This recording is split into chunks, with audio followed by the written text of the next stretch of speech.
Halo semua, kembali dengan saya Fajar. Nah, hari ini kita akan membahas sedikit tentang digital marketing dan apa pentingnya atau kegunaannya.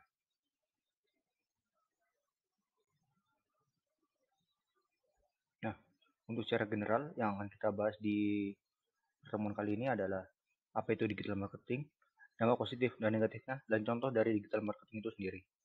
Ini sengaja saya buat simpel ya, agar kita lebih enak atau tahulah secara general apa itu digital marketing.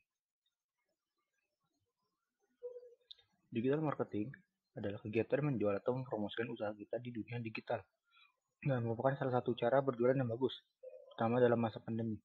Jadi walaupun menggunakan WhatsApp, Facebook, dan seterusnya, pokoknya yang berhubungan dengan dunia digital atau dengan media sosial terutamanya dalam hal ini, itu termasuk dalam digital marketing. Dan sudah disebutkan ini bahwa salah satu keuntungannya karena dia digital marketing maka tidak terlalu terpengaruh dalam kondisi pandemi ini. Malah lebih bagus karena dalam kondisi pandemi ini orang-orang pada berada di dalam rumah dan mereka lebih banyak beraktivitas di dunia media sosial. Nah, dampak positif dari digital marketing atau kita tahu tentang digital marketing adalah yang pertama, jangkauan kita lebih luas, di mana seperti disebutkan tadi, dengan media sosial yang tentunya pasar kita lebih banyak ya, atau target pasarnya, maka tentunya kita range-nya tidak hanya bisa di daerah tertentu, tapi bisa bahkan ke seluruh dunia. Yang kedua, target pasar bisa kita atur, di mana kita bisa memilih pasar mana yang mau kita atau target market mana yang mau kita pasarkan. Yang ketiga ada hasil dapat dirasakan dengan cepat.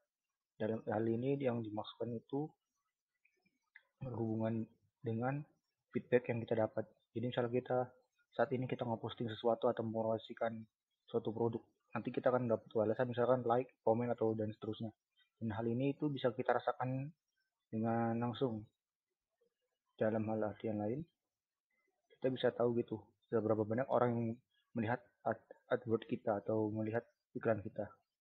Yang keempat, dapat berinteraksi dengan menggunakan secara real time, di mana seperti sebutkan tadi, terutama di media sosial, kita dapat langsung mengkomen, men-tag, ataupun kita dapat menjawab pertanyaan dari pelanggan yang ada di kolom komentar. Dan yang terakhir, tidak ada batas waktu. Di mana misalkan kita membayar dengan iklan secara tradisional, kita harus membayar istilahnya untuk durasinya dan sampai tanggal berapa.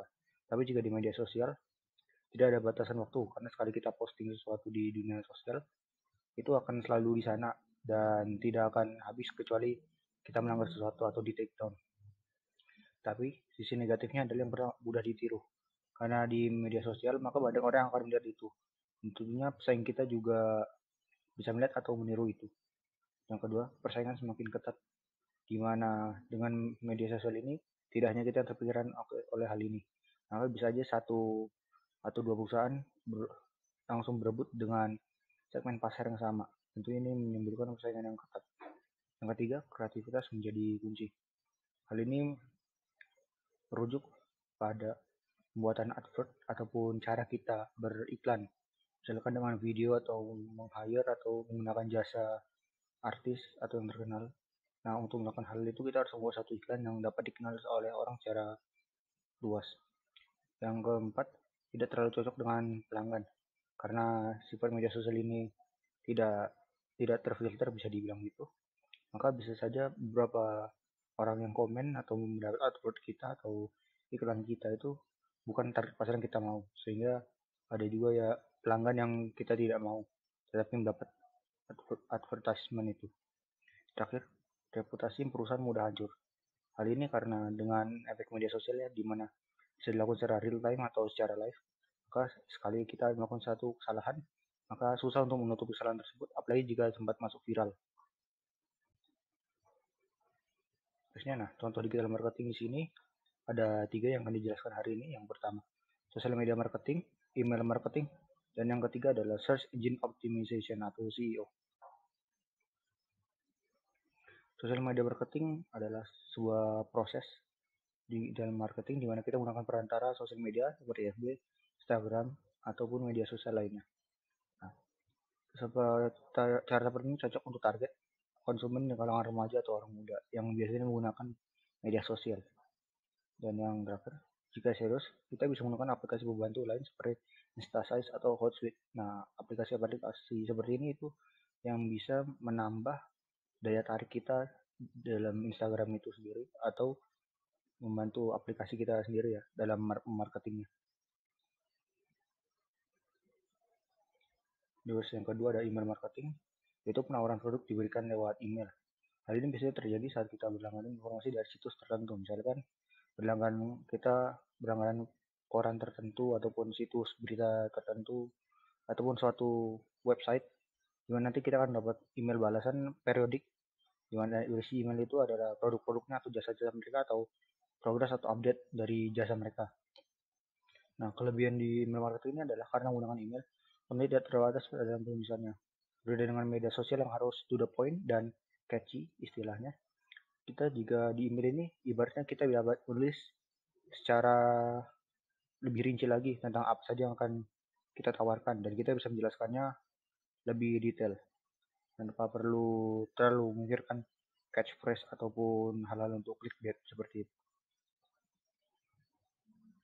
Dan yang terakhir adalah search engine optimization atau SEO. Ini adalah cara kita agar website mudah dikunjungi orang. Dan yang kedua ini bisa dengan menaruh judul yang benar, bisa membagikan produk atau jasa di pasang yang benar dan seterusnya. Dan yang ini bisa dan terakhir ini bisa kita lakukan secara manual ataupun membayar.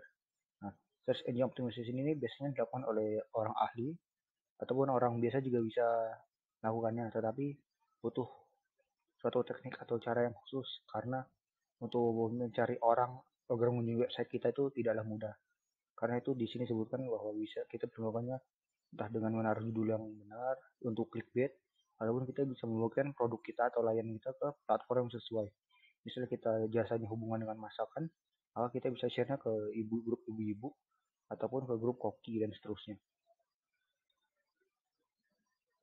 Nah, kira-kira sekian untuk pertemuan hari ini.